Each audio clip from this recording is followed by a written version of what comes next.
Avivamento, parte 4. Continuando nossa série sobre avivamento, essa obra extraordinária de Deus através da história da humanidade, não apenas da igreja, da humanidade. A gente vai ver que desde o princípio Deus tem feito avivamentos.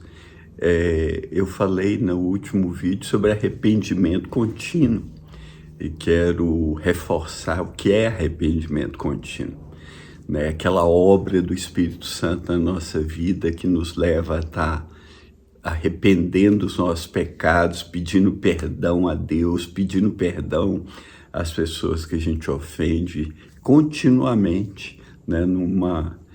Num estado de humildade, desenvolvendo humildade, se humilhando, se quebrantando, ficando cada dia mais parecido com Jesus. Porque não houve ninguém tão humilde como Jesus. Isso, para mim, é arrependimento contínuo. Espero que você ande por essa trilha, que nós andemos por essa trilha, para que a glória de Deus esteja na nossa vida. Como João disse, né? Se confessarmos os nossos pecados, Ele é fiel e justo para nos perdoar os pecados e nos purificar de toda injustiça. Então, no arrependimento contínuo, estamos sempre buscando confessar nossos erros. Agora, vamos ver uma linha histórica dos avivamentos bíblicos, né? Primeiro, quero reforçar o que Abacuque orou, né? Ouvi, Senhor, a tua palavra. Quando ele ouviu a palavra de Deus sobre o juízo que viria sobre Israel através dos babilônicos, ele diz: ouvi a sua palavra e temi. E ele diz: aviva, Senhor, a tua obra.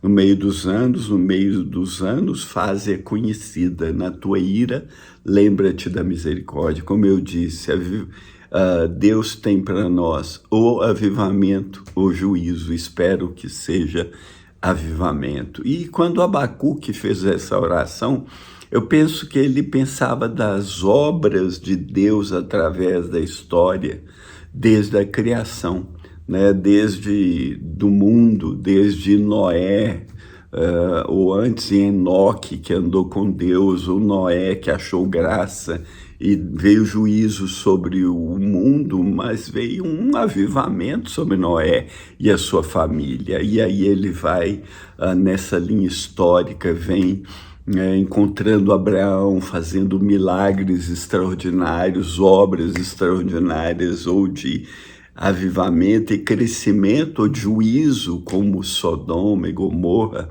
E aí vemos em Isaac que foi extremamente abençoado porque Deus estava com ele. Vemos Jacó proliferando, a família crescendo porque Deus estava com ele, tendo encontros, né? Encontros com Deus, onde ele diz: eu vi a Deus e a minha alma foi salva. Então, através da história, vemos Moisés sendo chamado por Deus daquele modo sensacional, tendo um encontro com Deus na sarça ardente, depois indo para o Egito e efetuando junto com Deus aquelas obras de juízo sobre o Egito, mas de poder e libertação para Israel, abrindo o Mar Vermelho, alimentando o seu povo 40 anos no deserto, fazendo milagres extraordinários, obras extraordinárias de Deus. E aí vem Josué e vem os profetas e todo mundo. Então Abacuque, quando ora, aviva a tua obra, no meio da ira, lembra-te da misericórdia, ele pensava nessas coisas. Basta ler Abacuque capítulo 3, que você vai entender isso, do avivamento de Deus através da história da humanidade e de Israel. Bom, aí vemos avivamento, a linha histórica. Eu queria falar sobre Davi, que é o rei segundo o coração de Deus, né? Aquele homem humilde, quebrantado, que teve seus erros mostrados na Bíblia. Imagina se os meus erros tivessem sido mostrados na Bíblia. Seria tremendo, vergonha, mas os de Davi foram, mas ao mesmo tempo mostrou o quebrantamento, a humildade, a crescente humildade de Davi. Ninguém na Bíblia, ninguém na palavra de Deus, talvez poucos através da história, foram humildes como Davi, que o tempo todo diz: socorro, Deus, né? Meu coração está frio, tem misericórdia de mim, me socorre, me tira do lamaçal que eu me afundei, vem me socorrer, socorre a minha alma. Davi é o homem de Deus, na palavra de Deus, que mais pediu socorro a Deus literalmente. Eu, às vezes, tenho pedido socorro a Deus, mas fico pensando, não como Davi. Mas por que eu falei de avivamento em Davi? Porque ele estabeleceu o reino de Israel como nunca antes através da história. O reino expandiu e chegou no limite máximo. Quando ele passa o reinado para Salomão, Israel tinha atingido as fronteiras prometidas por Deus. Então é uma obra extraordinária de Deus. Além disso, Davi estabeleceu o culto a Deus de um modo tão espetacular que os apóstolos lá em Atos 15 vão dizer, né, vão falar: depois disso voltarei lembrando e reconstruirei a tenda caída de Davi, reedificarei as suas ruínas e a restaurarei, para que o restante dos homens busque a Deus, e todos os gentios sobre os quais tem sido invocado o meu nome, diz o Senhor, que faz essas coisas. Então, aí Davi fala a Bíblia, né? Os apóstolos falam da entrada dos gentios no reino de Deus, e isso estava profetizado por causa de Davi, porque lá em Gênesis, Deus tinha prometido a Jacó que a sua multidão de gentios, multidão de nações, seriam as estrelas do céu, que é a descendência de Abraão, Isaque e Jacó.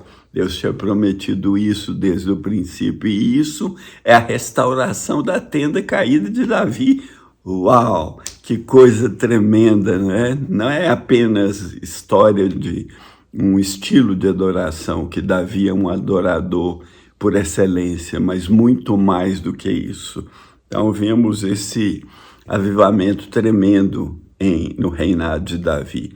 Depois me lembro de Ezequias, né, um rei de Israel, um homem piedoso, né, que está para morrer, mas Deus o liberta, ele dá mais 15 anos de vida, e ao mesmo tempo ele é cercado pelo inimigo, Senaqueribe, com 185 mil soldados assírios, cerca Jerusalém, e não tem escapatória ali.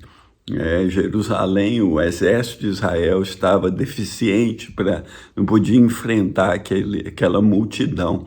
Mas ele clama, ele jejua, ele mostra a Deus as cartas de intimidação do inimigo, ele clama, e junto com isso vem Isaías e profetiza que Deus, a Virgem de Israel, zomba de ti, falando para Senaqueribe, e naquela noite um anjo do Senhor sai e mata 185 mil soldados assírios nas portas de Jerusalém. E no outro dia, Ezequias só pode louvar e adorar o Senhor. É uma história de avivamento onde o juízo de Deus trouxe libertação para o povo de Deus, como aconteceu no Mar Vermelho, quando morreram o exército todo do Egito afogado, e o juízo de Deus trouxe libertação para Israel.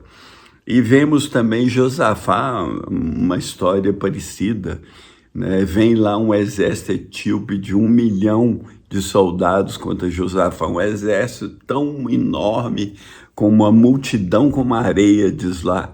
E ele não tem como enfrentar aquele exército, que ele pode se humilhar e orar, e ele recebe uma palavra profética: nessa batalha você não vai ter que batalhar, você vai sair adorando o Senhor, na frente os sacerdotes tocando trombeta.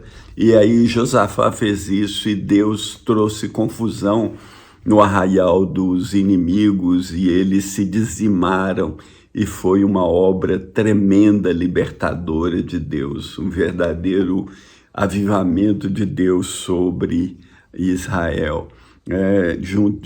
Também vemos Josias, outro rei de Israel, onde Deus vem, eles encontram o rolo do livro da Bíblia que estava perdido, e Josias faz uma reforma maravilhosa, tremenda.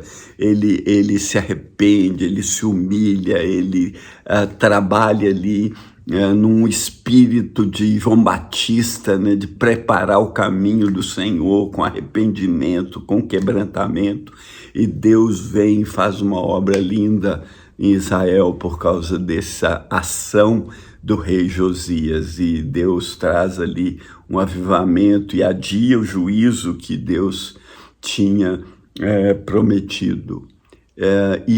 Além disso, lá no Velho Testamento, temos a história de Nínive, né, cidade que Deus envia Jonas, o profeta, para pregar juízo sobre aquela cidade. O profeta foge de Deus, é engolido por um grande peixe, Deus o liberta da morte, e o peixe o vomita. Deus diz para ele de novo para ir em Nínive, ele vai, ele prega, mas ele não está interessado na salvação de Nínive, ele quer o juízo de Deus, mas ele sabe que Deus é misericordioso, e o povo de Nínive, a partir do rei, do líder, eles se jejuam, eles se humilham, eles pedem perdão, e Deus não destrói a cidade. Deus traz salvação, e 120.000 que não sabia discernir a mão direita da esquerda.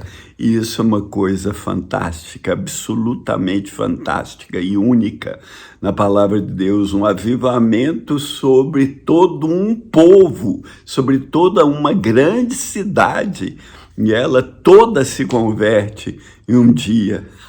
Isso que Deus tem para aqueles que se humilham, que o buscam, que se quebrantam, né? E eu espero que seja um tempo para isso na sua vida, na vida da sua igreja, na vida do seu povo, para que você tenha avivamento de Deus aí onde você está. Até aqui os avivamentos no Velho Testamento. No próximo parte falarei mais do avivamento no Novo Testamento.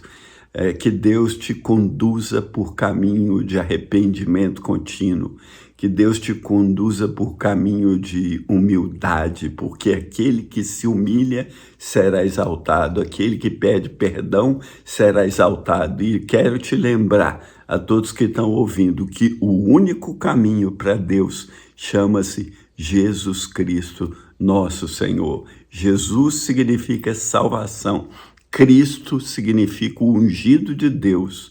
Nosso, ele é nosso e nós somos dele quando entregamos a nossa vida a ele, quando damos nosso coração a ele, quando nos arrependemos. E Senhor, que significa que ele é o eu sou, ele é o Yahvé, Javé, Jeová, ele é Deus. Jesus Cristo é Deus. Que ele seja Senhor da sua vida, que ele seja o seu Senhor.